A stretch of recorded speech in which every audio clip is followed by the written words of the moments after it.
Moi, je suis attaché à des valeurs qui ont fondé mon entrée en politique. Je suis attaché à des principes de vie. Et mes principes ne varient pas selon mes humeurs ou selon mes intérêts. Cela dit, je ne peux jamais me réjouir du malheur d'autrui. Oui, mais personne ne m'a envoyé en politique. Personne ne m'y a invité.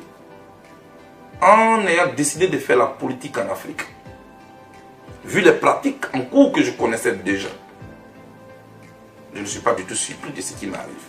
Mais cela ne m'emmène pas à me réjouir du malheur d'autrui. Guillaume Soro, aujourd'hui, subit les affres d'un pouvoir qu'il a lui-même aidé à installer. S'est-il trompé de bonne foi? Pourquoi le régime le poursuit? Les raisons officielles sont connues. Il est accusé par le régime d'Abidjan de vouloir fomenter un coup de force. Ce que je dénonce et que je ne partage pas, c'est la manière cavalière avec laquelle la procédure est conduite. Ce qui donne un vernis politique. Je ne peux jamais soutenir un coup de force. Cela ne fait pas partie de mes principes de vie. Pour moi, la seule voie d'accession au pouvoir doit demeurer la voie des urnes. C'est à cela que moi, Bleu Goudé, je suis attaché. Je suis très loin de tout ce qui est coup de force. Parce que j'ai appris un moment à ces écoutes, qui finalement sont un enregistrement. Mais parce que Bleu Goudé et le coup de force, Bleu Goudé et les armes, c'est comme l'eau et l'huile. On n'est pas camarades. Voilà. Il faut que cela soit très clair. C'est ce que je voulais faire comme précis. Mais le chef de l'État ivoirien et son régime donnent toute l'impression d'avoir peur de la réconciliation, d'avoir peur d'une Côte d'Ivoire calme. On ne peut pas continuer comme ça. C'est pourquoi je souris. Parce que je m'interroge et je me demande, c'est quoi l'objectif?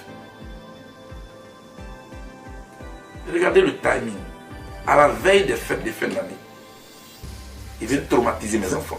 C'est bien le régime d'Abidjan qui m'a transféré à la CPI pour que je réponde des faits post-électoraux. Tous ceux qui ont suivi le procès à la CPI, puisque le débat était public, on parlait ici de meurtres, on parlait ici de viols, on parlait de barrages, d'assassinats. C'est bien encore pour cela qu'on me condamne à 20 ans à Abidjan. Alors que j'ai été déjà condamné, j'ai été déjà jugé ici à la CPI et puis acquitté devant le monde entier pour ces mêmes faits. Et quand le régime d'Abidjan reprend cela, c'est-à-dire que j'ai souri parce que en me transférant à la CPI, peut-être que c'est à ces 20 ans de condamnation là que le régime s'attendait. Mais s'il y a une justice. C'est pourquoi je souris, parce que j'estime qu'on peut éviter tout cela. Oui, je lance même cet appel. Ce ne serait pas une faiblesse pour lui, ni pour moi, ni pour les autres acteurs politiques, que nous nous retrouvions pour parler de notre pays. Les compétitions électorales peuvent avoir lieu, mais les acteurs politiques doivent, parce que c'est eux qui impactent la vie politique. Nos égos et nos ambitions politiques ne peuvent pas être au-dessus et prévaloir sur la vie des Ivoiriens.